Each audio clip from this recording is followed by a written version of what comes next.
This is after 7 years that Indian Prime Minister will be visiting China to attend SCO summit meeting. And as world's largest population country and fourth largest economy, I'm sure he's looking forward to making his contribution to make SCO really potent and useful today, and also see that if bilateral relations can improve much faster than they have been in recent times. We hope bilateral relationship all works. Professor Singh, it seems that there are already existing deliverables. The question is whether to take advantage of it as a group or not.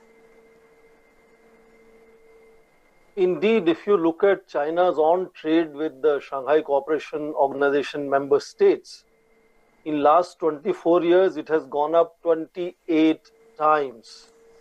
So we are not starting from ground zero. There's already about $350 billion of trade that China today has with SCO members. What we are all saying today is that given the scenario where much of the world is dealing with this unusual situation of Trump's tariffs, all 20 countries that are going to be sitting in Tianjin are also countries facing the same reality.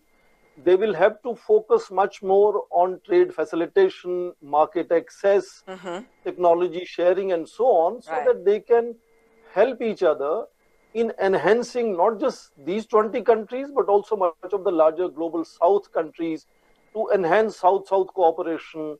United Nations has an office for South-South cooperation, for example. Many of these countries can also help streamline that office. Yeah. So trade, I think, is going to be a major focus this time of Shanghai Cooperation Organization, along with other issues.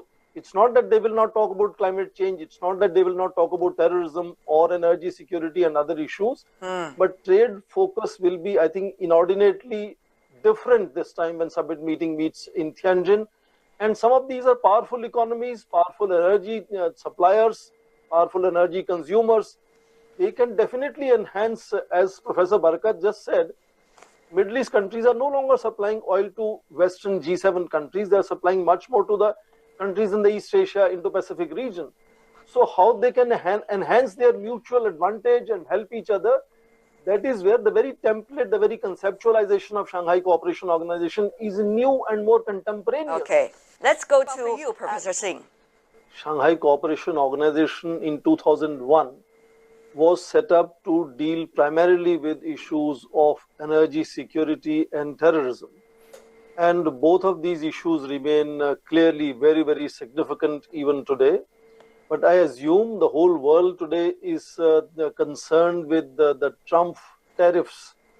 And some of that thought will also be, sort of issue that would kind of inspire certain amount of discussion. So there is going to be a certain amount of challenge as to how cohesion is built within Shanghai Cooperation Organization, which thrives actually on consultations and mutual respect and so on. But given the difficult times that world is living today, I think Indian Prime Minister is likely to also be in Shanghai Cooperation Organization, and there is a possibility of a bilateral between Prime Minister Modi and President Xi Jinping.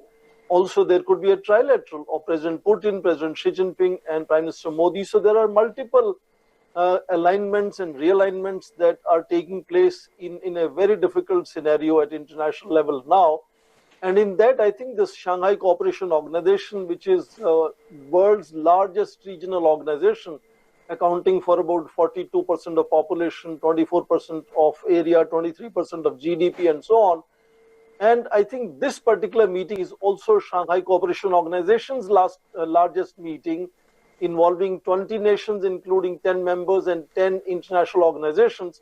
So I think it's going to be interesting to watch how the deliberations of the summit take place and what are the likely outcomes. Each nation goes there with certain anticipation. I'm sure they'll be able to really find out some consensus with the number one problem today of Trump's tariffs. So that also applies to trade. Yes, because we're talking about trade here. Professor Singh, your thoughts also on this. Everybody is using trade as an example. Will this example work in a way to show that SCO now come to consensus, whether it is about the United States, the tariff war, or whether it is about within themselves and the future solutions? It's a shared problem of all 20 countries that are going to be sitting in Shanghai Cooperation Organization summit. And since the whole world is exploring and searching for alternatives, intra-SCO trade must go up. They must create facilitation of funds or whatever to increase mutual investments as well. And this can happen irrespective of some of the members maybe having tensions between themselves. I see. Great point.